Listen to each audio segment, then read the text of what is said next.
박성태 사람과 사회연구소 연구실장님 그리고 김은지 시사인 기자님. 안녕하세요. 어서 오세요. 안녕하세요. 안녕하세요. 네, 박성태 요원님. 아, 요원님이라고 요원, 좀 부르는 게 유행인 것 같은데 요즘 잘 지내십니까? 예, 전 잘 지내고 있습니다. 저는 뉴스 앵커 하실 때 그 엄숙한 이미지가 아직 아. 남아있는데 요즘 김은지 기자님 하시는 유튜브 출연하시는 거 보니까 뭐 박장대소에서 이름 이제는 그대로 거의- 박장대소를 만들어주고 계십니다. 그러게요. 짜증나는 정치뉴스도 웃게 해주시거든요. 어제 방송에서 제가 앵커로 모시고 했는데 또 같이 하려니까 네. 어깨 움츠러들고 그래요. 지금 또 이것도 은은한 유머라고 보시면 될 것 네, 같은데 정치 시사 유튜브계 아이돌이라고 하는 수식어가 너무 마음에 들어서 다음 방송에서 꼭 이야기해야 되겠다라는 생각을 아닙니다. 했습니다. 아니, 우리 아이돌 박성태 실장님이 아이돌이시면 김은지 기자님은 테일러 스위프트 정도 이거 되시는 지금 거 아닙니까 지금? 악플이 여기까지 하시죠. 안 두 분. 되겠습니다. 우리 정치가 지금 좀 우울한 상태인데 그래도 유쾌하게 좀 말씀 네. 부탁드리겠습니다. 예.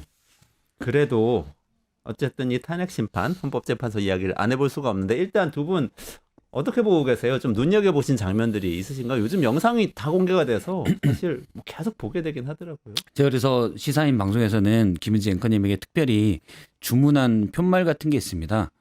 개 모양 이거 아이콘 만들어서 일일이 그러니까 헌법재판소의 변호인들, 국민의힘 지도부 그리고 무엇보다도 윤석열 대통령이 얘기하는 거에 대해서 그들의 주장을 일일이 반박하고 팩트 체크하고 하는 게 좀 무의미하다는 느낌도 들어서 이건 어떻게 평가하세요? 뭐 개소리입니다.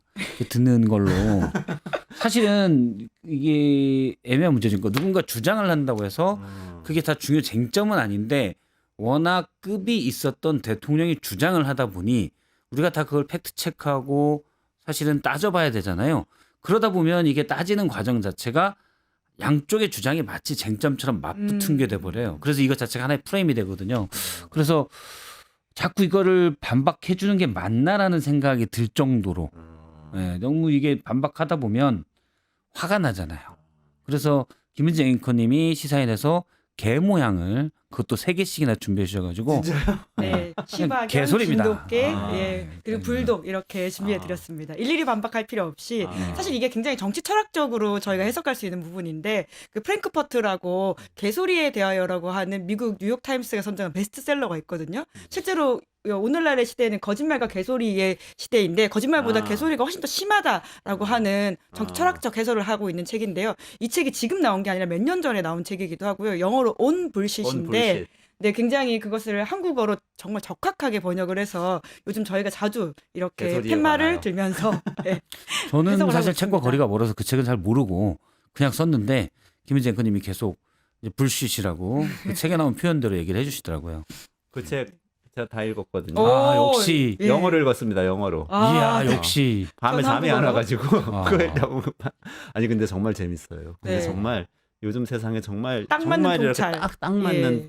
정치 그렇죠. 철학적 통찰이라 그리고 사실은 이 라이보다 거짓말보다 불시시 더 위험하다. 그러니까요. 지금이 딱 그런 상황이잖아요. 그러니까요. 네, 그런 상황인데 그래서 아, 개소리에는 개소리로 좀 더 심해지면 제가 진짜 개를 데리고 다니면서 짖게 만드는 소리를 내게 사실 근데 그 개의 원조는 윤석열 씨였어요. 인스타그램에 아. 개 사과 올리는 아, 그러게요. 그때부터 아, 사실 이 모든 그렇죠. 상황이 좀 예견되어 있다라는 아. 생각이 들기도 하고요. 아. 예, 그때 전두환에 대한 평가를 하던 것이었는데 전두환이 5.18 빼고는 다 정치 잘했다라고 한다고 심지어 호남에서도 주장한다라는 식의 이야기를 해서 굉장히 큰 논란이 된 바가 있습니다.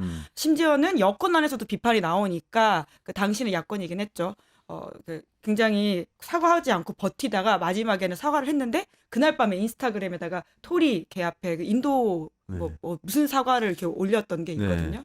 그래서 그게 결국은 실제로는 전두환에 대한 평가 그리고는 사과하지 않고 고집불통인 이 모습들이 다 좀 종합적으로 보였던 게 아닌가 싶기도 하고요. 당시 이제 윤석열 후보가 그러니까 전두환이 5.18은 일으켰지만 경제는 잘했다 뭐 이런 식의 얘기를 했었는데 맞아.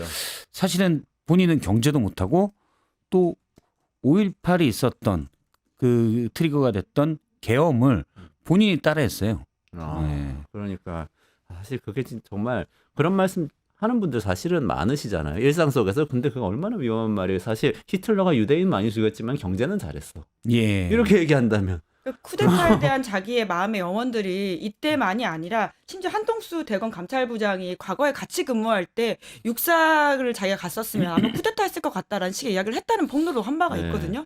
그러니까 이 계엄에 대한 예고편들이 정말 많았는데 우리가 이것들을 좀 더 엄격하게 검증하거나 혹은 뭐 심각하게 못 봐서 여기까지 온 게 아닌가 이런 생각이 요새 들기도 해요. 사실 유권자들은 정치인의 특히 정치 어떤 리더의 면면을 다 알긴 쉽지 않잖아요. 미디어로 동에 비치는 일부만 보고 사실 미디어도 마찬가지입니다. 미디어도 많이 취재를 하고 이른바 마크맨들이 있지만 그분의 대외 활동들을 볼 뿐이지 사실은 속속들이 알기 힘들거든요. 제일 물론 미디어도 책임 있지만 제일 책임 있는 사람은 정당이죠. 정당에서 후보로 선출하고 그 캠프에 있던 분들 그리고 그다음에 캠페인을 같이 했던 분들 이 사람들은 속속들이 알았잖아요. 물론 사실은 윤석열 대통령이 저렇게까지 할지는 웬만한 사람들도 설마 했을 거라고 싶어요. 정당에서 당시 후보로 추천했던 분들도 지지했던 분들도. 그런데 제일 큰 문제는 이 지금 이분들이 이 내란범을 아직도 두둔하고 정파적 인류에게서 뭔가 사회를 불안하게 하고 내란이 아니다고 하고 헌법재판소를 흔들고 저는 국민의힘이 주요 정당으로서의 자격을 이미 잃어가고 있다라고 봅니다. 그리고 하나만 더 지적하면 사실 네. 5.18 빼고 전두환 정치 잘했다라는 식의 이야기가 형용 모순인 게 5.18이 전두환이라는 사람이 가장 핵심 같은 이야기인데 그걸 빼고 평가한다는 건 정말 말도 안 되는 이야기입니다. 그렇죠. 예. 그러니까 나중에 우리도 윤석열 씨에 대해서 나중에 역사적으로 회고할 때 계엄 빼고 그 사람이 뭐 다른 정신 잘했어 이렇게 말할 수는 이제 없는 거잖아요. 내란 빼고는 잘했어. 다른 것도 다 못했어요. 핵심은 다른 것도 다 못해서. 이건 고민이 없어.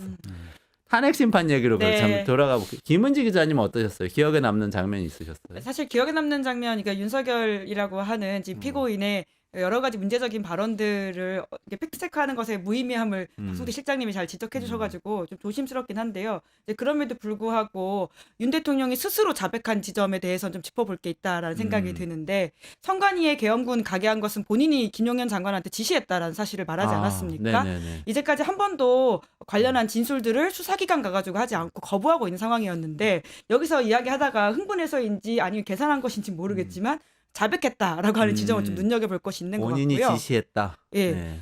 그러니까 사실 빼도 박도 못하는 네. 상황이 된 네네. 것이죠. 가장 중요한 진술로 보이고요.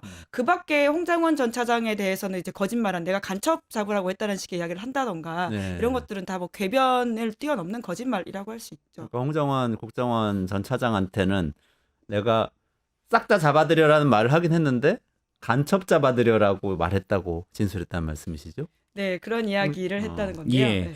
원래는 이제 홍정원 차장이 정확히 토시까지 얘기할 수 있다면서 얘기한 게 전화해서 그 앞에 뭐 제가 확인은 못했습니다. 근데 누군가 그러더라고요. 그 앞에 뭔가 접두사가 대통령이 잘 쓰는 접두사가 붙고 다 잡아들여 이 기회에 싹 다 잡아들여 쓸어버려라는 표현을 했다는 거죠. 네. 그래서 제가 한 일주일 전쯤 다른 방송에서 이걸 대통령이 과연 어떻게 커버할까라는 게 있었거든요. 그때 제가 딱 맞췄습니다. 아마 간첩을 잡으라고 했을 오. 것이라고 했을 거다. 아마 한겨레 공동포창가에서 제가 그렇게 얘기를 했었는데 네네네네. 맞더라고요. 근데 이게 어렵지 않아요. 그냥 고개를 세게 한 너댓 번 흔들고 그래서 정신을 멍해서 사고 능력을 떨어뜨린 다음에 생각하면 윤 대통령과 비슷한 생각을 할 수가 있습니다. 진짜 그렇게 하셨어요? 네. 막 지적 수준이 낮은 상황에서 뭐라고 핑계를 댈까? 이렇게 핑계를 대서 빠져나가겠다. 고 본인이 생각하겠구나. 우리 같으면 이게 맥락이 안 맞으니까 이건 설득력이 전혀 없는데라고 생각할 텐데 윤 대통령은 그렇게 하고도 남을 뿐이어서 충분히 그렇다고 생각합니다. 그리고 누군가 얘기를 하더라도 그 앞에 어떤 동물을 지칭하는 접두사가 붙는데 그 그게 욕설인 거죠? 그 앞에 얘기가? 이 욕설이 이 땡땡땡 이 아까 예. 이 아까 불식과 관련한 이야기들. 불식과 관련 네. 개소리하는 이 주체들. 예, 다 쓸어버려 뭐 이렇게 얘기했다는데 제가 그거는 절대 언급하면 안 된다라고 이제 저한테 그걸 얘기해 준 분에게 얘기를 했어요. 그러면 대통령은 그거를 쓸어버리라고 했다. 국회 혹시 실제 그 친구들이 있을 수가 있어서 국회에 그런 친구들 있으면 되겠니? 국회에 있는 강아지들을 쓰라고. 그렇죠. 그렇게 주장할 수 있으니 그런 건 얘기하면 안 된다라고 했는데 이미 어제 얘기했으니까 제가 이제 얘기하는 바입니다. 네, 진짜 어찌러찌한데요. 사실 명절 선연휴 기간에는 윤석열 대통령이 구속되어 있는 상태였기 때문에 이렇게 공개적인 발언을 할 수 없는 상황이었잖아요. 그래서 상대적으로 좀 심신의 안정이 있었던 것 같은데 다시 저개변을 보면서 견뎌야 하는 이 상황이라고 하는 게 굉장히 아직도 내란이 종식되지 않았구나라고 하는 불안감과 함께 좀 굉장히 좀 우울감이 올라오더라고요. 그래서 빨리 탄핵 심판이 진행되는 게 모두의 평안을 위해서 좋겠다. 심지어 어제 윤 대통령이 이 평온을 해치지 않았다는 취지의 이야기를 하지 않았습니까? 사실 가장 저를 건드리는 말은 그것이었는데요. 12월 3일로 기억을 돌아가서 보면 그날의 평온은 모두가 깨졌죠. 물리적으로 보이는 유리창만이 아니라 그날 다음날 무슨 일이 벌어질지 몰라서 걱정하던 수많은 시민들이 여기저기 전화를 하면서 단톡방에 서로 안부를 물어보기도 하고 네네네. 진짜 앞으로 어떻게 해야 되는지 아이들 학교 보내야 되는지 이런 거 물어봤던 그 평온이 깨졌던 것들에 대해서 함부로 기억을 조작하고 있는 저 태도에 대해서 좀 심각한 좀 기억 조작과 왜곡이 생기는 게 아닌가라는 불안감도 들더라고요. 그러니까 전체적인 윤석열 씨의 톤은 계속해서 뭘 하려고 한 게 아니다. 선관위에 군을 보내긴 했지만 뭘 하라고 한 게 아니고 그냥 체크?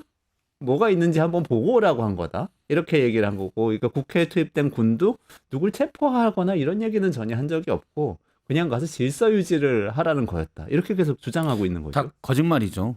가장 위험한 거는 본인이 거짓말인지 잘 모르고 있어요. 왜냐하면 평생을 되는 대로 말해왔기 때문에 거짓말인지 잘 모르고 있고, 그래서 나는 정말 경고만 하려고 했는데 라는 생각으로 얘기를 하는 것 같은데, 예를 들면 저는 이런 식으로 비유를 해요.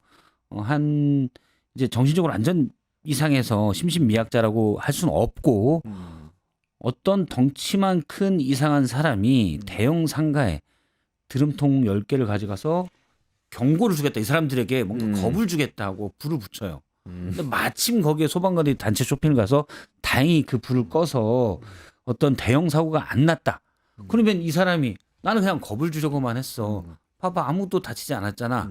이게 성립합니까? 안 하죠. 이 사람은 어차피 단죄를 받는 거죠. 특히 그 이제 단죄를 받는 거는, 처벌을 받는 거는 형사 재판에서의 문제고, 탄핵 심판에서는 그 사람이 그 직을 유지할 만한가의 문제인데 그 정도 정신이면 전혀 유지를 시키면 안 되지요. 그래서 대통령이 헌법재판에서 계속 궤변을 하고 거짓말을 하고 맥락상에 맞지 않는 얘기를 하는 거는 헌법재판관들에게 이분은 형사죄의 유무와 관련 없이, 그것도 분명하지만 없이 대통령직을 맡으면 안 되겠구나라는 생각을 더 심어줄 것 같아요. 이거 굉장히 중요한 말씀해 주셨는데, 그 말하자면 예를 들어서 은행장이 예. 자기 은행을 강도를 고용해가지고 턴다고 생각을 해보면 예. 털다가 못 털었을 수 있잖아요. 들어오다가 그렇죠. 뭐 직원들한테 맡겨서 못 들었어. 그런데 나중에 은행장이 그래, 나 못 털었으니까 나는 강도가 아니다, 이렇게 주장할 때 예. 그럼 이사회는 은행장을 그래 알았으니까 은행장 계속 하세요 해야 되느냐의 문제. 말이 안 이게 되죠. 은행장은 예, 그렇죠. 일단 파면하고 그렇죠. 나중에 뭐 그게 죄가 강도죄인지 아니면 뭐 강도 예. 미수죄인지 이런 거는 법정에 가서 다투세요. 이러자 뭐 이런 그렇죠. 얘기잖아요. 아무 일도 일어나지 않았다고 하지만 말씀하신 대로 평온이 다 깨졌고 공포, 불안, 전 국민이 지금 화병에 걸렸어요. 저 같은 경우는 전집 한 12주 정도 되는 것 같아요. 계속. 심지어 그때 경제적인 어떤 상황도 굉장히 좋지 그렇죠. 않았습니까? 그러니까 아무것도 일어나지 않았다라고 하는 것은 정말 윤석열 씨 대한 사실을 만들고 있는 현실이라고 저는 보고요. 그러니까 저기에 대해서는 좀 우리가 대항할 수 있게 그날의 기억들을 좀 모아가지고 정말 어떻게 각자의 평온이 깨졌는지에 대한 이야기를 더 많이 해야 되겠다는 생각이 좀 좋은 들어요. 그러네요. 그거 정말 우리가 어떤 피해를 지금 받고 예. 있는지. 당시에 국회에서 계엄군을 막았던 당직자와 민주당 보좌관들 여러분들이 있잖아요. 그분들의 얘기를 들어보면 막을 때는 당장 일단 막아야 됩니다 해서 가서 몸으로 막았지만 딱 그 시간이 끝난 뒤에 공포에 살이 떨렸다. 총든 군인이 왔잖아요. 그리고 대부분 그렇죠. 40대 이상 50대 분들은 5.18을 어떤 미디어를 통해서든 어쨌든 간에 이야기를 들어서는 다 알고 있거든요. 근데 갑자기 군인이 총 들고 국회 왔어요. 물론 뭐 실탄은 놔뒀다고 하지만 어떤 일이 벌어질지 누가 압니까? 그 상황에서. 이런 것들이 통제되지 않는 상황이라는 거는 계엄군 중에 한 명, 그 1,700명 이상이 들어갔는데 그 중에 한 명이 그냥 성격이 이상하고 좀 그래서 막 총으로 때리고 칼을 휘두르고 그러면 저쪽에서도 당연히 더 막죠. 그렇죠. 그러면 그 상황이 어떻게 될지 누구도 장담할 수 없는 상황이 되는 거예요. 네. 그 위험한 상황을 지금 저 뒤에 나오는 대통령이 저자가 만든 거죠. 그러니까 어떤 보좌관 얘기를 들으니까 50대 후반 정도 된 좀 더 5.18에 약간 가까운 분들은 뒤에 정말 다리가 떨렸다고 얘기를 한다고 그러더라고요. 너무 그 공포가 그 45년 전의 일이 나한테 지금 일어나는 건가? 그게 이제 생각이 나서 공포가 됐다. 이게 어떻게 아무 일도 일어나지 않은 겁니까? 그리고 실제적으로 경제 잘 아시니까 12월에 소매 판매액 지수가 1년 전에 비해서 3.3%가 줄었어요. 아. 요거는 기사 보니까 어제 나왔던 기사인데 기사 보면은 2003년 카드 대란 사태 이후 처음이다. 전년 비해서 3% 이상 줄어든 거는 처음이다라고요. 그러면 한계 상황이 지금도 그렇잖아도 어려운 자영업자들의 수많은 사람들이 그 한계 상황, 소매액 판매가 그래도 연말 기다리고 버티다가 여기서 문을 닫은 사람이 엄청나게 많을 거예요.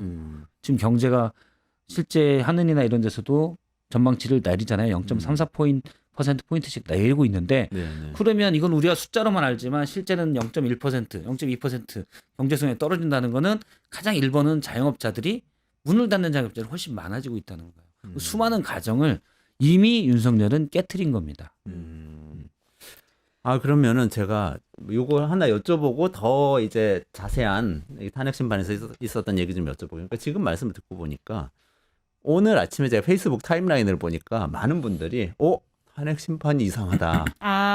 이거 뭐 기각되거나 아니면은 기각 의견을 가진 재판관들이 늘어나는 거 아니냐. 그리고 진실 게임이 막 벌어지니까 또 이거 불안하다 뭔가 뭐 홍장원 씨가 틀린 말을 좀 한 게 있다거나 이런 것 때문에 좀 책 잡히는 거 아니야 이런 걱정하는 분들이 많으세요. 근데 그렇다 하더라도 탄핵 심판에 영향이 있을 거라고 보세요? 없을 거라고 보세요?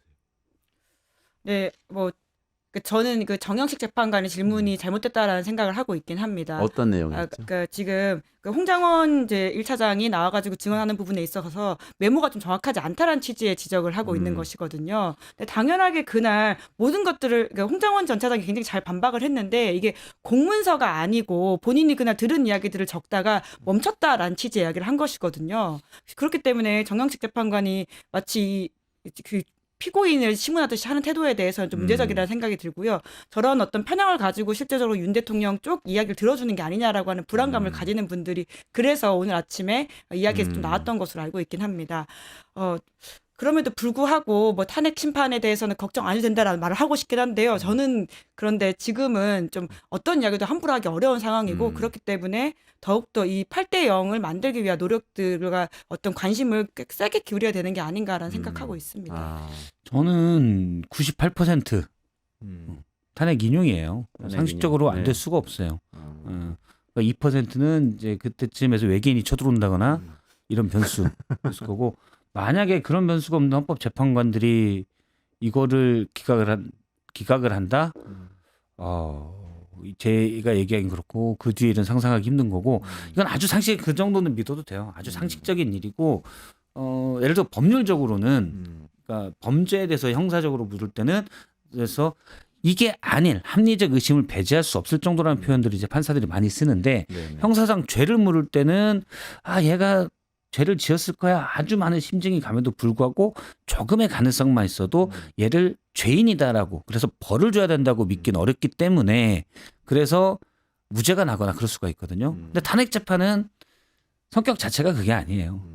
이 사람은 지난번에 박근혜 전 대통령 때 딱 내는 게 국민들의 신뢰를 잃었으면 이미 그 직을 유지할 수 없다라고 판단을 해요. 중대한 헌법과 법률의 위배 사항이 있고 국민들의 신뢰를 잃어서 그 직을 유지할 수 없을 때 그러면 법의 죄를 막 이렇게 쭉 보겠지만 스펙트럼상 있겠지만 사실 국민의 신뢰를 엄청나게 잃어서 이 사람이 이직을 돌아온다고 해도 죄도 좀 있고 죄가 없는데 잃었다고 해서 얘는 안 되겠지만 죄도 있는데 국민의 신뢰를 엄청나게 잃어서 이직을 도저히 수용 못할 그러면은 파면시키는 거예요. 그래서 그런 부분이기 때문에 이미 대통령이 지적 수준이 의심스러울 정도의 망상에 빠진 얘기들만 계속하고 있잖아요. 네. 헌법재판관들이 이거를 이 사람이 혹시나 안 그랬을 가능성?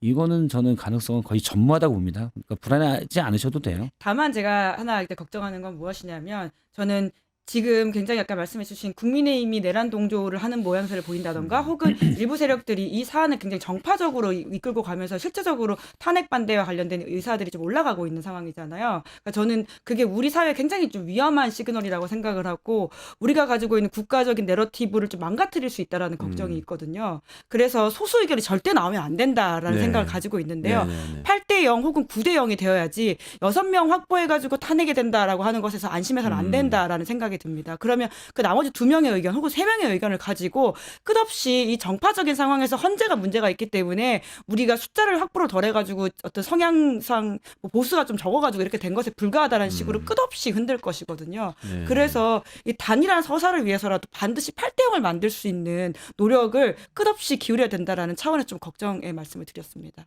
그 한국사 강사 출신이라는 전한길 씨라고 있잖아요. 그 조금 아까 오다가 뉴스를 봤더니 이분이 국민변호인단 참여했다고 본인이 얘기를 글을 올렸더라고요. 예, 했는데 그러면서 하는 얘기가 국민변호인단이 이게 지금 윤석열 씨 측의 변호인단에서 뭐 여론전 하려고 이제 모집하기로 한 거죠. 근데 그 얘기를 하면서 윤석열 지지율 올라가면 탄핵 기각됩니다. 이렇게 얘기를 했어요.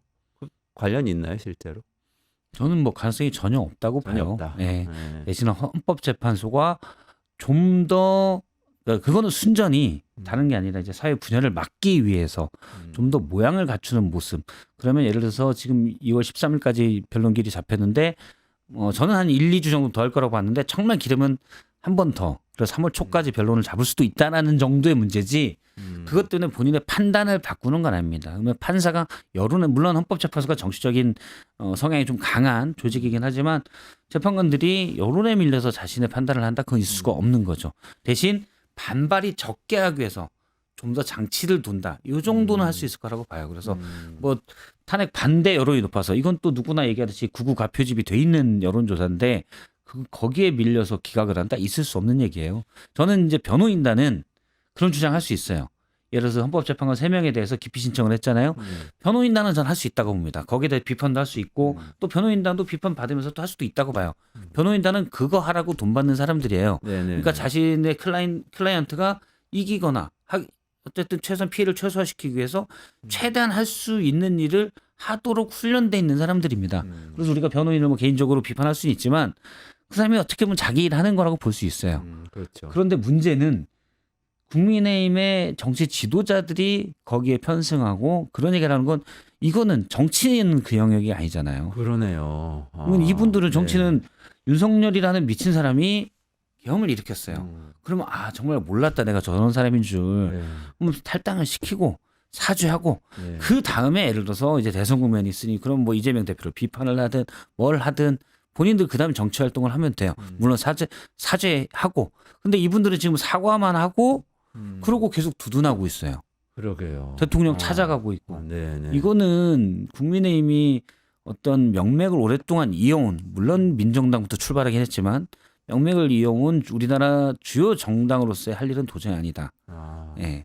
그래서 저는 좀 과하게 제 개인적으로 생각한다면 사실 좀 더 합리적인 보수주의자들이 국민의힘을 해체시키고 다시 창당을 해야 된다. 그런데 아직 그분들도 힘이 없는 것 같아요. 국민의힘 해체해야 한다. 국민의힘 얘기부터 해보죠, 그러면은. 근데 사실은 그래도 탄핵에 찬성하는 국민이 훨씬 많잖아요.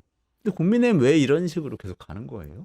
정치적으로 어떤 의도가 있는 거죠, 이게? 왜 그런 건가요? 왜 윤석열 왜 씨하고 앵커했다가 패널했다고 그래요? 왜 아니, 뭐 훨씬 어떻게 저보다 하죠? 잘하시는 것 같은데 어떻게 제가 해요? 답을 많이 하는 게 잘하시죠. 민망해서. 제가 볼 때는 지금부터 진행해 주세요. 김민지 제가 앵커가 그 김민지 지금 기자죠. 김민지 기자가 보통 제가 이제 방송국에 있어 보면 앵커를 잘하는 분보다 앵커를 잘하고 또 패널에다 출연을 잘하는 분도 또 출연을 잘하고 이런 게 있거든요. 성격이 나뉘어요. 근데 둘 다 잘하는. 박성태 실장님의 뒤를 이어가겠습니다. 아, 둘 다 잘하시는. 제 말을 끝까지 들었어야 돼. 제 이후로 처음 보는. 역시 제가 그것까지 맞췄습니다. 역시 잘하시네요. 아, 잘하시네요. 역시. 둘 다 잘하는 앵커와 패널을 사실 둘 다 잘하기가 쉽지 않거든요. 제가 두 분 다 따르겠습니다. 예, 영광입니다. 근데 국민의힘도 그러면 둘 다 잘할 수 있나요? 예를 들면 합리적인 보수도 잡으면서 윤석열 씨도 끝까지 옹호하면서 둘 다 잘하면서 갈 수 있다고 생각하는 거예요, 지금? 뜨거운 아이스 아메리카노 같은 이야기인 것 50% 같은데요. 넘어야 되잖아요. 네, 어쨌든 이게 절연을 주요 해야죠. 정당인데. 그러니까 근데 아직도 처음 내란 사태 벌어졌을 때 제가 계속 이야기했던 게 다른 방송 나가서도 윤 대통령 제명부터 해야 된다라는 이야기를 했었습니다. 1호 특별당원이라고 본인이 스스로 말하지 않았습니까? 그런 윤석열 대통령이 아직도 당원으로 있으면서 디커플링을 시도한다라고 하는 건 눈 가리고 아웅에도 불과한데 심지어 그것조차도 안 하고 있고요. 보통은 이런 사태들이 일어나면 그 정치인들이 나와가지고 무릎 꿇는 퍼포먼스를 하면서 죄송합니다 정도는 했었었는데 아까 사과하셨다고 말씀하셨지만 사실 권성동 비대위원장이 비대위원장 되면서 메시지로 사과 메시지 정도 내고 말았거든요. 그게 진짜 사과인가 싶을 정도의 애매한 이야기들로 넘어갔기 때문에 지금 국민의힘은 사실 그럴 상황이 전혀 아닌 것으로 보이고요. 그러니까 뒤에서는 이 상황이 끌려가는 거에 대한 불만과 불쾌함 혹은 뭐 걱정하시는 분들이 계시긴 합니다. 하지만 전혀 그런 것들이 지금 힘을 받지 못하고 있기 때문에 우리가 목도하고 있는 국민의힘이 불행한 상황들이 있는 것이죠. 사실 보수의 어떤 뭐 아주 불행한 모습들인 거죠. 저는 이제 이겼던 하나의 이벤트 사고가 아니라 구조적으로 이렇게 될 가능성이 높다라는 게 상당히 우려스러워요. 그러니까 미국 같은 경우 트럼프가 민주주의에 거의 반대되는 일을 하면서도 큰 인기를 얻어서 네네네. 사실은 직접 민주에서 대통령으로 선출되고 또 지금 전 세계에 대해서도 예를 들어서 뭐 국제 평화랄지 연대랄지 우리가 당연한 것이라고 여겼던 이런 가치들을 다 필요 없어 라면서 뭐들 하고 있잖아요. 네네네. 우리나라도 그런 현상이 지금 국민의힘을 보면 예를 들어서 계엄은 절대 안 돼.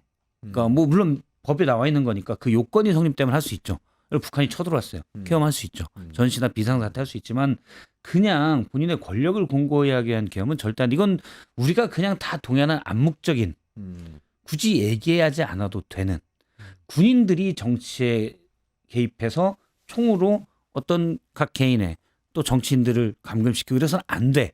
라는 말할 필요도 없는 기본적인 가치들이잖아요.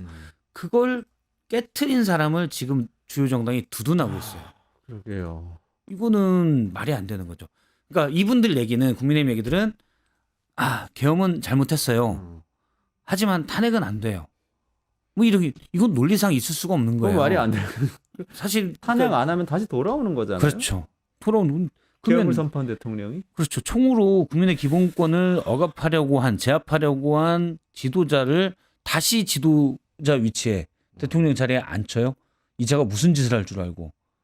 아마 제가 방송에서 가끔 얘기하지만 윤석열 대통령이 기각돼서 대통령직으로 복귀하면 제일 당황할 건 국민의힘 의원들일 거예요. 네. 그 이후로 모든 선거는 다 지게 돼 있거든요. 그런데 본인들이 정치적인 저는 그 이유는 그렇다고 봐요. 일단 원래는 저는 설 지나고라고 봤는데 훨씬 좀 더 가고 있긴 한데 태세 전환 원래 대통령이 계엄하고 체포가 되는 순간 그러니까 탄핵 소추가 되는 순간 이번 대선 졌다. 우린 망했다. 사실 2017년에 박근혜 전 대통령 때보다도 더 망해야 되는 상황이거든요. 대통령이 한 짓이 2017년 박근혜 전 대통령 2010년에 탄핵 소추됐던 그보다 더 훨씬 나쁜 거예요. 네. 제가 볼 때 뭐 최소한 10배 이상 나쁜 짓을 저질렀거든요. 그러면 당연히 졌다 해야 되는데 극우 지지자들이 막 들고 일어나면서 일단 왜곡됐을지언정 여론조사에서는 대등하게 나오니 네. 그 에너지를 이용하려고 하고 있는 거예요. 이용하려고 하는 이 것이다. 에너지가 없으면 우리는 그냥 다 파편화돼서 흩어지고 아이고 잘못했습니다. 정말 속고대저만 하고 다녀야 되는데 그구들이 그 에너지를 심어주니까 오케이. 그냥 일단 눈으로 보이기는 거의 민주당과 비슷한데 그 에너지를 이용하고 가고 대신 대선 국면에 대해서는 어차피 중도층이 다 그러면 투표하러 많이 나올 테니 이 상태는 위험할 거니까 태세 전환을 해야 되는데 네. 저는 그게 이제 1월 설 지나면 될 거다. 사실은 그 전에는 대통령이 체포되면 될 거다. 네, 네. 이런 식으로 봤는데 극우 에너지가 생각보다 커요, 너무. 지금 뭐 언제까지 갈지 모르는 상황 아니에요? 네, 그래서 제가 볼 때는 국민의힘 내부에서도 이거 우리 빨리 태세 전환을 해야 되네. 너무 끌려다닌다라는 얘기들이 있어요. 그래요? 있어요? 예, 지금? 너무 있고 본인들도 그 생각을 했어요. 그러니까 권성동, 권영세도 대놓고는 얘기 안 하지만 국민의힘 의원들 좀 합리적인 분들 만나보면 이 두 분도 설마 김문수를 후보로 내밀겠냐 네. 그런 얘기들을 하고 네, 네. 대신 적절하게 소프트 랜딩을 하려고 하는데 극우층의 이 목소리가 너무 세다 보니 본인도 이 소프트 랜딩에 어떤 타이밍을 못 잡고 있는 거예요. 그 타이밍 못 치면은 이거는 파면되면은 바로 대선 국면 되잖아요. 그렇죠. 그러면은 그때까지 태세 전환이 안 돼 있으면 바로 태세 전환하기 어려운 거 아닌가요? 파면되면 또 파면됐으니까 이거 잘못된 그렇죠. 심판입니다라고 주장을 해야 되는 상황이 되잖아요. 이게 흐름상. 거기서 나타난 묘한 장면이 어제 나경원 의원이 브리핑을 하고 권성동, 권영세는 안 하고 이런 거예요. 여기에서 면회 갔다 와서. 면회를 면회 세 명이 갔다 같이 와서. 갔다 그렇죠. 왔는데 같이 갔다 왔는데 나경원 의원이 대통령이 민주당의 나치, 투표로 선출된 나치 같은 행태가 있다라고 이제 비판하고 그러잖아요. 그걸 나경원이 전했는데 김대식 의원 말에 따르면 그런 말 들은 적이 다른 분은 없다고 한다. 세 명이 그래요? 같이 있었는데 네. 낯 얘기는 안 한 것 같은데 그러면 대통령 만나서 권성동, 권영세는 딴 생각하고 있고 나경원만 듣고 있었어요? 애매하잖아요. 그리고 권성동 원내대표도 나경원 의원의 브리핑에 약간 불만이 있대요. 안 하기로, 그러니까 그걸 합의를 했는지 명시적으로는 네. 모르겠지만 그냥 개인적 차원으로 방문한 거니까 면회를 한 거니 브리핑 이걸 안 하는 분위기였는데 뜬금없이 나경원 의원이 했다는 거죠. 그건 뭐냐면 제가 볼 때는 소프트 랜딩의 타이밍을 권성동, 권영세는 보면서 살짝 거리 두면서 어느 정도 하고 그렇다고 브리핑은 안 하는 개인적인 차원이어 가는데 뜬금없이 당권이나 다른 서울시장이든 크게는 대선을 노리는 그래서 지지자가 필요한 나경원 의원을 해버린 거예요. 이게 통제가 잘 안 되거든요. 네. 지금 그런 국면으로 막 가고 있는 거예요. 그러니까 제가 만난 보수 인사도 국민의힘 상황을 항공모함에 네, 비유를 네. 하더라고요. 그러니까 지금 그러니까 이 상황을 적당하게 하면서 뭔가 돌려야 되는 것들을 네. 알고 있음에도 불구하고 그러니까 대선이라고 하는 게 이번에 보궐이기 때문에 60일밖에 안 되는 아주 짧은 네. 시간이거든요. 근데 국민의힘은 기본적으로 거대한 항공모함이기 때문에 이 60일 안에 뭔가를 돌리려고 하더라도 이게 쉽지 않을 것이다. 그래서 그 극우 에너지라고 하는 것들이 본인이 적당히 즐기다가 호랑이 댁에서 내려오려고 하는 이 상황이 생각보다 쉽지 않을 수 있다라고 하는 걱정을 하고 있어서 이제 그러다 보니까 제가 지난번에 약간 반 농담 비슷하게 김문수 후보가 진짜 될 수도 있을 것 같다라는 식의 네. 이야기를 하고 갔습니다. 네. 그러니까 두 분이 약간 뭐 결이 다르긴 하지만 약간 이 의견 다르신데 너무 흥미로운 얘기인데요. 박 실장님 지금 말씀하신 거는 항공모함이 어쨌든 방향을 살살 돌리려고 권성동, 권영세 이 지도부는 그렇게 노력하고 있는데 사실은 바깥의 극우 세력 집회 그리고 내부의 나경원 의원 같은 또 돌출적인 행위 이런 것 때문에 돌리기가 되게 어려워지고 있다. 이런 그렇죠. 상황인 거예요. 제가 알기로는 훨씬 더 빨리 급변침을 하려고 한 거 아닌가. 그건 뭐 물론 거기에 대해서 권성동 원내대표나 권영세 비대위원장이 얘기한 바는 없어요. 네. 근데 나름 국민의힘 내부에서 합리적인 뭐 합리적이라기보다 일단 개혁적 보수 색깔을 가지고 있는 의원들의 얘기로는 본인들은 그렇게 보고 있다라고 하는데 분위기가 이제 자꾸 안 되는 거죠. 네. 특히 여론조사가 또 갑자기 높게 나와 버리니 네. 생각보다 사실은 상황이라는 게 그렇거든요. 모든 상황을 아무리 훌륭한 사람도 다 능력이 뛰어난 사람도 다 통제할 수가 없어요. 지금 이제 국민의힘이 그런 판국이다. 자, 그러면 이런 상황에서 우리가 그래도 국민의힘 내에 지금의 분위기하고 좀 다른 분위기를 가진 정치인 하면 그래도 한동훈 전 대표가 떠오르잖아요. 뭐 계엄에 반대한다고 첫날부터 명확하게 이야기했고 그걸 그렇죠. 위헌이고 불법이다 하고 말했기 때문에 결이 완전 다르다고 봐야 되겠죠. 그리고 결국에는 탄핵에 찬성하다가 쫓겨난 걸로 지금 국민들한테 인식이 대체로 되고 있는 것 같아요. 그러면은 한동훈 대표가 컴백을 하면은 이게 소프트 랜딩 아니라도 변침이 좀 일어나고 막 싸우면서 이럴 가능성은 있는 건가요? 지금 돌아온다는 얘기가 좀 있죠. 예. 2월 네, 언제 2월, 돌아오나요? 2월. 진짜 언제 돌아오는지. 이월 아니 이제 언제입니까? 김은지 기자가 잘 알아요. 네. 아니, 얘기해 주세요. 예, 한동훈 대표 관련해 가지고는 어제 이제 김상욱 의원이 이번 주 정도 이제 말에 나올 수도 있다라는 취지의 이야기를 했는데 오늘 아침에 또 조경태 의원 같은 경우에는 그 정도까지는 아닐 것 같다라는 식으로 이야기를 해가지고 아마 시기를 좀 보고 있는 것 같습니다. 그 네. 시기를 본다라고 하는 것은 결국 윤 대통령에 대한 수사와 탄핵 심판이 얼마나 진행되는지에 따라 가지고 반응을 할 것으로 보이는데. 그렇다고 딱 탄핵이 되는 순간 나온다고 하는 건 너무 좀 뭐라고 할까요? 이렇게 상황상 너무 눈치를 보는 것 같은 네. 면이 있기 때문에 그에 앞서 적절한 타이밍을 좀 찾고 있는 게 아닌가 싶은데요. 나올 것으로 보이긴 합니다. 본인도 생각이 있는 것 같고요. 지금 보면은 약간 짜여진 로드맵에 따라서 움직이고 있는 것 같아요. 네. 그러니까 어제 그제 뭐 이렇게 몇 시간 차이로 한동훈 대표된 기사가 쭉 나왔거든요. 처음에는 뭐 조갑제를 만났다. 보수 농객. 그러고는 유인태 사무총장 만났다. 김종인 전 비대위원장 만났다. 마치 정치계의 여야의 원로들을 두루 만나면서 얘기 듣는 듯한 얘기도 보도가 쭉 나오는데 제가 볼 때는 한동훈 전 대표 측의 한 인사가 또는 여럿 인사가 계획을 잡고 여기저기에 얘기를 해주는 거 아닌가. 네네네. 뭐 과도한 억측일 수도 있지만 그런 생각이 들어요. 그리고 한동훈 전 대표의 지지자들도 좀 조직적으로 움직이는 모습도 있고 그래서 나름 계획을 잡고 있지만 계획이라는 게 사실은 그 환경에 따라서 이루어지는 거잖아요. 네. 그래서 저는 뭐 그냥 전혀 정보는 없는데 김상욱 의원이 뭐 이번 주말 하는데 그러기는 저 같으면 좀 빠르다라고 생각되고 최소한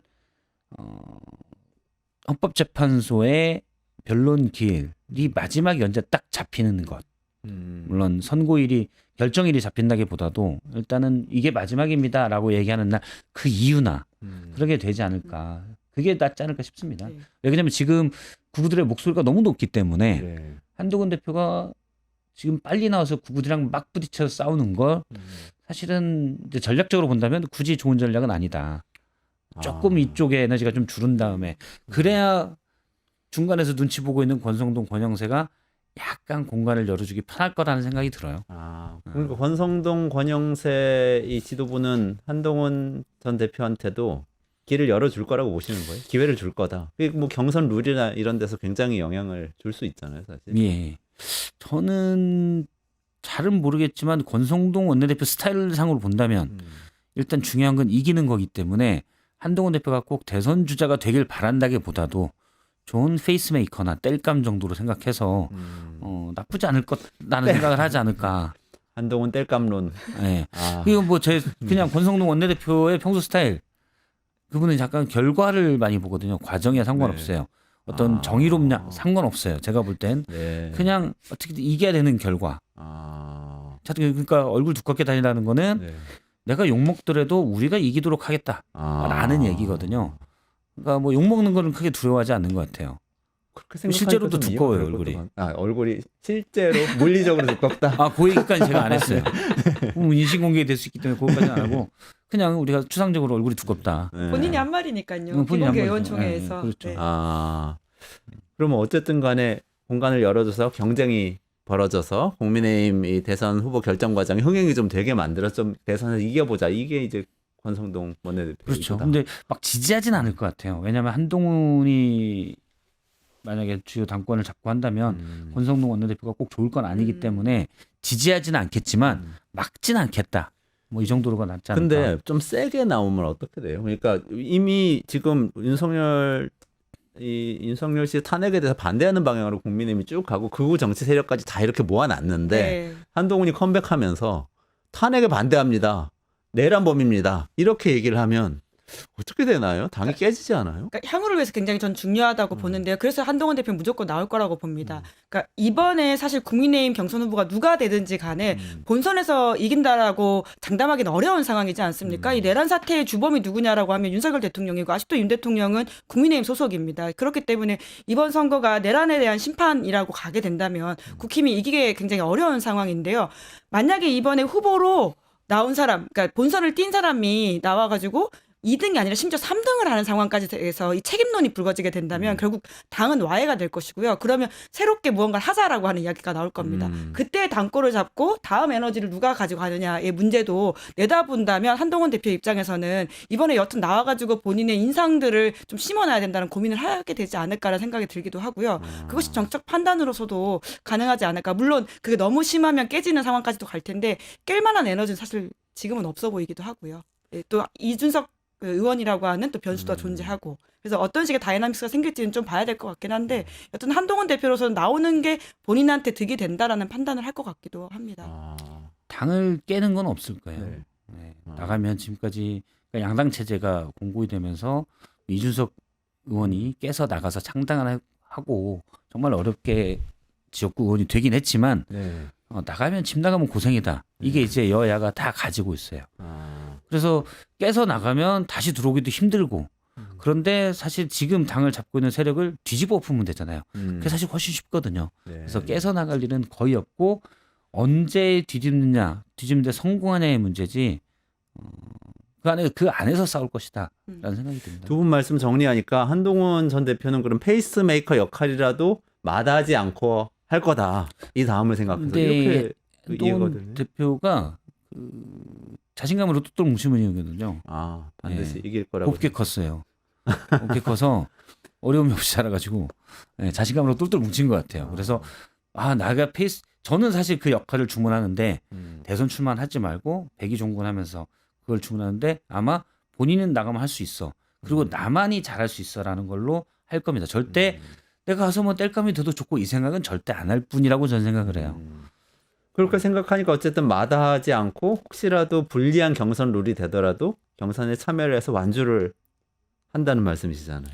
불리한 경선룰이면 엄청나게 따져대겠죠. 아. 조그마한 것도 따져대는데 그걸 안 따질까요? 엄청나게 따져댈 겁니다. 아니 그 월요일 날 김준일 평론가하고 장성철 소장이 나오셨었거든요. 네. 두 분이 굉장히 흥미로운 가설 몇 가지 얘기하셨는데 장성철 소장님은 김문수가 후보된다는 얘기를 굉장히 침울한 표정으로 우울해하면서 힘없이 얘기를 하셨고 김준일 평론가는 김문수 한 20%, 이준석 한 15% 나오고 이재명 50% 나오는 선거가 계속되면 단일화를 할 거다.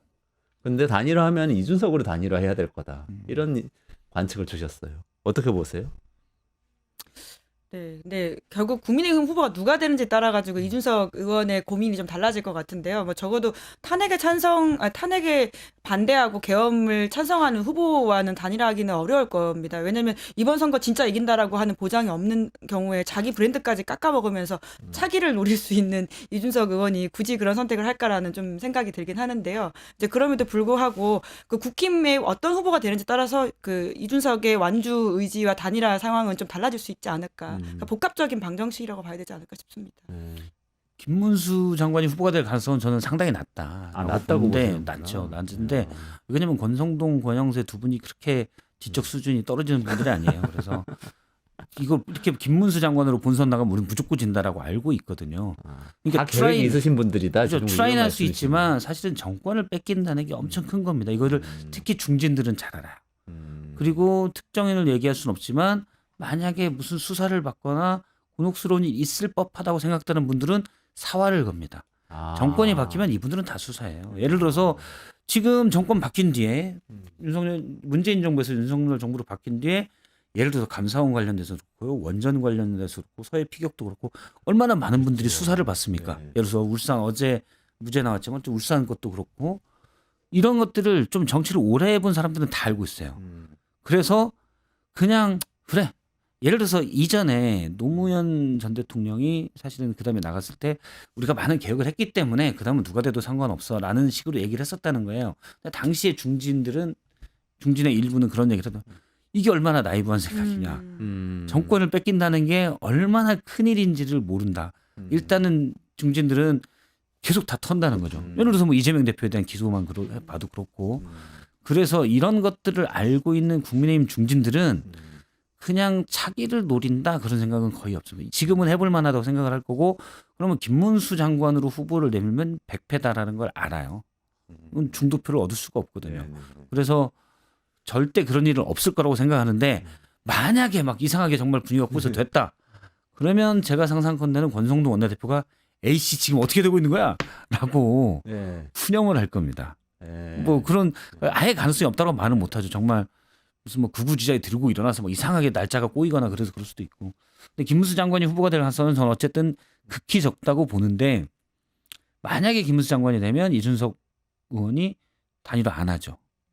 못 하는 거죠. 어차피 본선도 질 거고. 근데 이제 오세훈, 유승민, 한동훈 이분 중에 후보가 된다.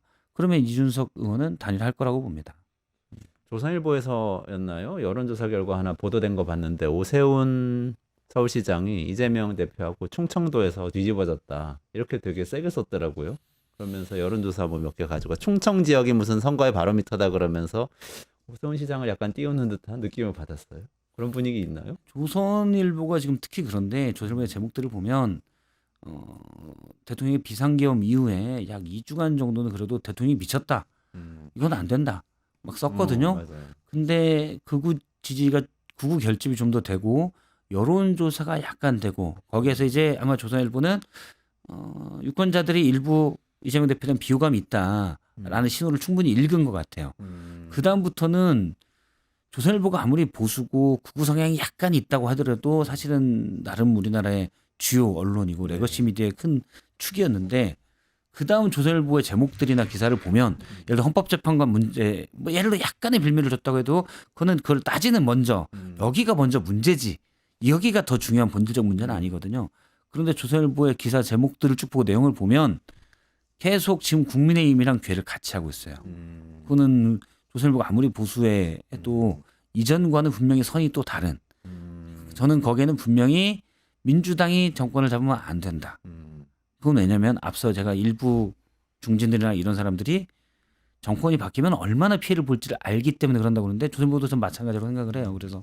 그래서 그런 제가 볼 때 이건 순전히 저의 개인적 해석인데 조선일보의 그런 의도가 충분히 보여요. 그래서 민주당 대세론을 자꾸 없는 거죠.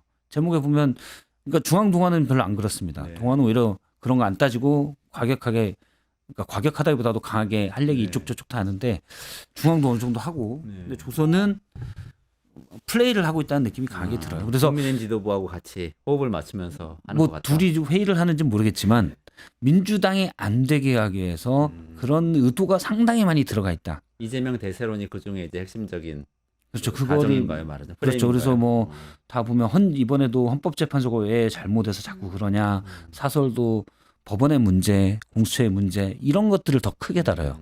물론 그건 또 뭐 보수가 다룰 수도 있다라고 생각을 하지만 무게 중심이 다르죠. 그걸 가지고 그러네요. 하는 이쪽이 그렇죠. 잘못했는데 그럼요. 그래서 니네도 그거 좀 잘하지 그랬어. 뭐 요 정도 톤이면 모르는데 여기를 더 크게 다룹니다. 가해자를 옹호하는 그렇죠. 그런 분위기인 그거는 거죠. 그거는 의도가 들어가 있다라고 저는 해석을 해요. 근데 아까 국민의힘 해체까지도 해야 한다 이렇게까지 주장하셨는데 이렇게 예를 들어서 정말 저는 이러면 안 될 것 같긴 하지만 지금의 지도부가 뜻하는 대로 쫙 이렇게 항공모함을 잘 변심을 해서 소프트 랜딩을 해서 진짜 51대 49 구도를 만들어요 대선에서. 그럼 이제 해체하고 이런 얘기는 할 수 없는 상황이 되는 거예요. 어차피 지금도 제가 해라고도 안 해요. 아니 그 제가 사례를 찾아보니까 예전에 통합진보당 그 법무부가 정당에서 청구를 해야 되는 법- 상황이긴 법무부가 하죠. 청구해서 예. 하더라고요. 그러니까 예. 정권 바뀌면은 진짜 할 수도 있는 거 아닌가 이런 생각이 들 정도로 가끔 분노할 때 그런 생각이 막 들던데. 근데 그래서 유권자의 심판이 제일 중요한 것 같아요. 네. 그러니까 이 상황에서 지금 뭐 이것도 잘못됐고 저것도 잘못됐고 뭐 일정 부분 잘못이 있을 수 있겠죠. 아까 박 시장님 지적하신 것처럼. 근데 이 문제의 본질은 내란 사태를 일으킨 윤석열 그 자체라고 네. 하는 것이고 이 문제를 우리가 짚고 가지 않으면 다음에 어떤 이야기를 하더라도 법 대놓고 지키지 않는 대통령, 그러니까 힘이 있는 자라고 해가지고는 아무렇지 않게 억지 주장을 부리면서 그 법 위에 설려가는 것들을 그냥 무시하고 넘어가면 우리 앞으로 아이들한테 빨간불에 건너지 말라고 하면 당연한 이야기도 못하게 되는 거 아닌가요? 그러네요. 중요한 얘기를 해주셨네요. 정말 네. 중요한 그러니까 얘기네요. 이 지점에서 우리가 상황을 다 보는 게 중요할 것 같습니다. 우리 그 대선 때까지 잊지 말아야 될 질문이네요. 내란범은 누구인가? 이 질문을 계속 갖고 가야 되겠네요. 사실은 내란이라는 거, 비상계엄이라는 거에 대해서 또 상당수는 정확히 이제 그림이 잘 안 그려지시는 그런 게 있는 것 같더라고요. 그러니까 아니 뭐 총을 들고 국회에 갈 수도 있는 거 아니야? 그러니까 그 부분은 사실은 총을 쏘거나 그렇지 않기 때문에 그냥 다른 사태로 저는 뭐 그렇게 생각하시는 분들이 있다고 봐요. 왜냐하면 어느 정도 연배가 있는 분들은 과거에 80년에 무슨 일이 있었다는 거를 겪으신 분들도 있을 거고 그 다음에 뭐 저 같은 경우는 한 그 일이 있은 지 한 5, 6년 뒤에 네. 여러 가지를 통해서 접하고 느끼고 음. 그런 게 있었지만 또 어떤 분들은 또 한 20년이 지나면 느끼는 걸 있을 수가 있겠지만 아예 네. 관심이 없던 분들은 경험이라는 말 자체가 사실 우리가 쓸 일이 없잖아요. 그렇죠. 그래서 모르는 몰라요. 거죠. 아. 그래서 그 경험이라는 자체가 너무 추상적이어서 뭐 국회에 들어갔다 해서 아니 뭐 거기도 또 마음대로 하는데 국회에 들어가는 게 큰 문제가 없는 거 아니야 이렇게 생각할 수가 있는데 우린 80년을 아는 분들은 그게 어떤 과정으로 결국은 귀결되냐를 알기 때문에 이게 큰 죄라고 생각을 하는데 거기를 이제 상상을 하기가 힘들면 왜냐면 상상할 일이 지금까지 없었기 때문에 그러면 모를 수 있죠. 그래서 저는 이제 얘를 좀 서늘하지만 이건 연쇄살인마보다 더 무서운 범죄다라고 얘기를 하는데 네네. 형량이 그렇게 돼 있어요. 어. 근데 좀 서늘하지만 사실 연쇄살인마보다 더 무서운 범죄예요. 무기징역 사형만 네. 선고 가능한 네. 범죄입니다. 그런데 그런 짓을 저지른 자를 정치적 목적으로 놔두자고 한다? 이거를 연쇄살인범으로 치환시키면 다음 명확한 거죠. 아. 개소리인 거죠. 불신. 네. 아, 오늘의 주제는 다시 불신으로 돌아와서 마무리 불신. 아니, 불신 없는 세상을 만들기 위해서 여기도 걔 몇 마리 갖다 노력하자는 놓으세요. 거죠. 아니 그 라이브로 이렇게 녹음해 가지고 틀어야 되겠어요. 아이, 그 소리를 멍멍이 소리. 유튜브에서 따서 이렇게 쓰려고 하다가 바래 보면서 마무리를 해야 될 것 같습니다. 오늘 말씀 주신 것 중에 어쨌든 간에 김은지 기자님 질문 계속 해야 될 것 같아요. 지난번에도 말씀 주셨는데 국민의힘의 후보가 누가 되든 간에 그래서 윤석열 씨 사면할 겁니까? 계엄은 찬성하셨습니까? 내라는요? 이 질문을 가지고 대선까지 잘 치러내면 국민의힘 누가 되더라도 사실 거기에 대해서 정직하게 정확하게 그거는 반헌법적이라고 대답을 하면 사실 우리 헌법 테두리 안에 있기 때문에 공정하게 경쟁하면 되는 것 같아요. 근데 그렇지 않으면 정말 나라가 이상해질 것 같습니다. 이런 생각하면서 오늘 마무리해야 될 것 같고요. 오늘 나와주신 박성태 실장님 그리고 김은지 기자님 정말 감사드립니다. 네, 수고하셨습니다. 고맙습니다. 고맙습니다. 유튜브 구독하고 실시간 채팅과 댓글을 남기시면 매일매일 7,000TTCO를 드립니다. 참여 방법은 통통물 어플을 다운로드하고 회원가입과 로그인을 해주세요. 마이페이지에서 나의 회원 고유 번호를 복사해주세요. 유튜브 구독 후 실시간 채팅이나 댓글창에 고유 번호를 한 번만 입력하면 준비 끝! 지금 유튜브 채팅과 댓글 쓰기 참여하고 실천 TTCO 받아가세요.